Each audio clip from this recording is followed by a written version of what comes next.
Hi guys, it is Katelynn here. So I woke up today and I decided that I wanted to make a handful of YouTube videos.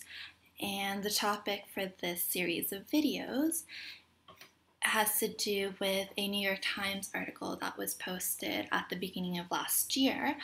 And it was called 36 Questions That Lead to Love. And it's basically research done by this guy named Arthur Aron, who figured out that intimacy between two strangers can be sped up by asking one another open-ended questions that help you get to know the other. And, they can lead to interesting tidbits about the other person and just...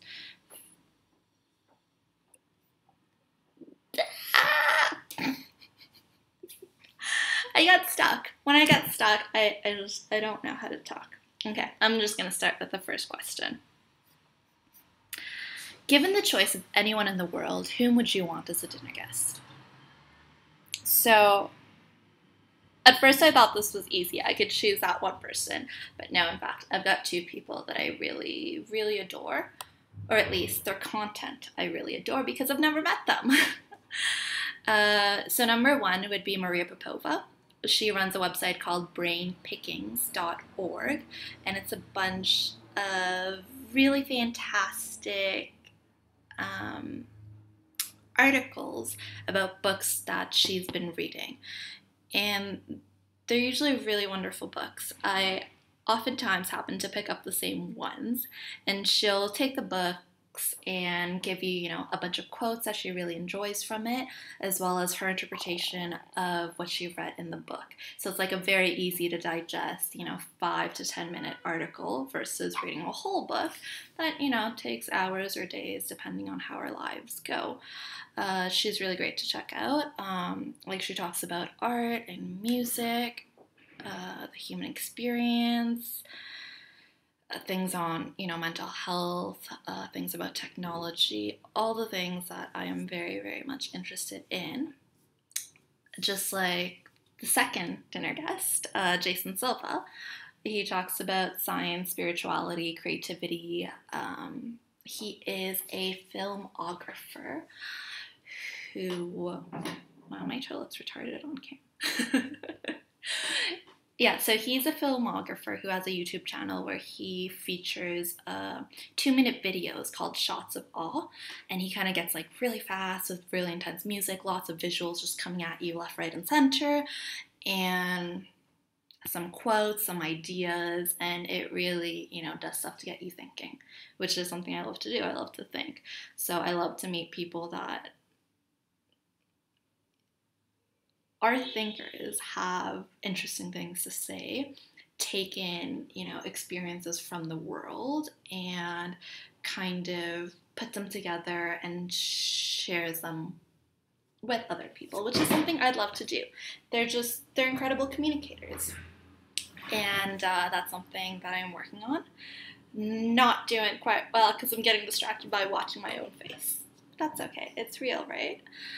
Another really interesting thing about Jason Silva is that he equates computers to drugs.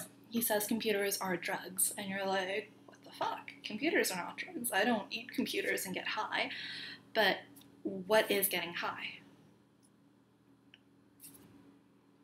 Waiting for you to answer. No, so drugs are an external input that we put in our bodies, which help our brains, release endorphins, like norepinephrine, dopamine, serotonin, and all that stuff. And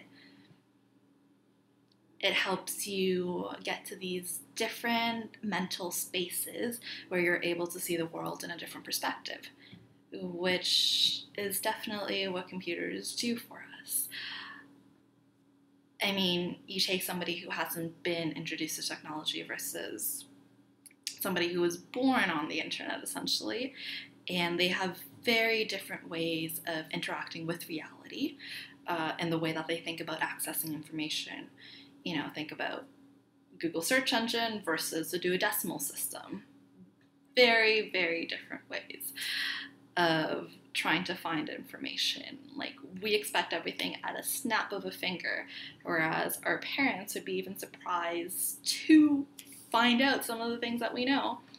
And, you know, that has nothing to do with intelligence. It's just a different way of seeing and living in the world, which is what drugs do for you.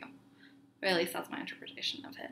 Anyways, he's a super interesting guy who is apparently hosting a psychedelic dinner, which I would love to come to. If you ever see this, please invite me. Anyway, so that is who the two people that I would love to have over as a dinner guest. I just listened to them talk, and it was just like, blah, blah, blah. My mind would be spinning. Yeah, so if you'd like to respond, please comment below, or you can find me on Twitter at Katelynn Koi. That's KATELYNNKOI. Or flirt for free. Come check me out.